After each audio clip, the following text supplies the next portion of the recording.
പറശ്ശിനിക്കടവ് അമ്പലം. വളവട്ടടുത്ത് നിന്ന് പറശ്ശിനിലേക്ക് ഒന്ന് ബോട്ടിൽ പോയി നോക്കാം. ഇപ്പോൾ സമയം 2:55, 3 മണിക്കാണ് ബോട്ട് എടുക്കുക. 40 രൂപയാണ് വൺ സൈഡ് ചാർജ്. ഇതാണ് ബോട്ടിൻ്റെ ഉൾവശം. ഈ ബോട്ടിലെ സ്റ്റാഫ് തന്നെ പാട്ടെല്ലാം പാടിയിട്ട് എൻ്റർടൈൻ ചെയ്യുന്നുണ്ട്. ഇത് വളവട്ടണം പുതിയ പാലം, ബൈപ്പാസിൻ്റെത് 6 ലൈൻ വർക്ക് നടന്നുകൊണ്ടിരിക്കുകയാണ്. ഇവിടുത്തെ ജോയിൻറ്റ് കംപ്ലീറ്റ് ആവാനുണ്ട്. ബോട്ടിൻ്റെ ഇവിടെ നിന്നുള്ള വ്യൂ അടിപൊളിയാണ്. ഇവിടെ കണ്ട ഒരുപാട് ഐലൻഡ്സ് ഉണ്ട്. ഈ ഐലൻഡ്സിലെ അടുത്തോട്ടൊക്കെ ബോട്ട് പോകുമ്പോൾ നല്ല ഭംഗിയാണ്.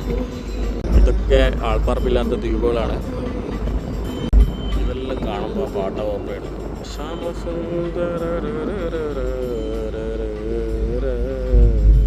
ഈ ഐലൻഡ്സിൻ്റെ ഉള്ളിലോട്ട് ഒരു ഓപ്പണിംഗ് ഉള്ള പോലെയുള്ളത് ഈ സ്ഥലം കണ്ടോ. ഈ ഒരു ഓപ്പണിങ് നല്ല രസമുണ്ട്. കവാടം, പറശ്ശിനിക്കടവ് അമ്പലം. ഇത് കറക്റ്റ് ഇപ്പോൾ ഫ്രണ്ടിലേക്ക് എത്തി. കറക്റ്റ് ഫ്രണ്ടിൽ. ഗ്രൂപ്പായിട്ട് വരുന്നവർ ഈ നമ്പറിൽ വിളിച്ച് ബുക്ക് ചെയ്തിട്ടുണ്ടെങ്കിൽ നിങ്ങൾക്ക് മണിക്കൂറിന് 2000 റുപ്പീസിന് ഈ ബോട്ട് റെൻറ്റ് ചെയ്യാൻ പറ്റും. 100 മെമ്പേഴ്സാണ് കപ്പാസിറ്റി.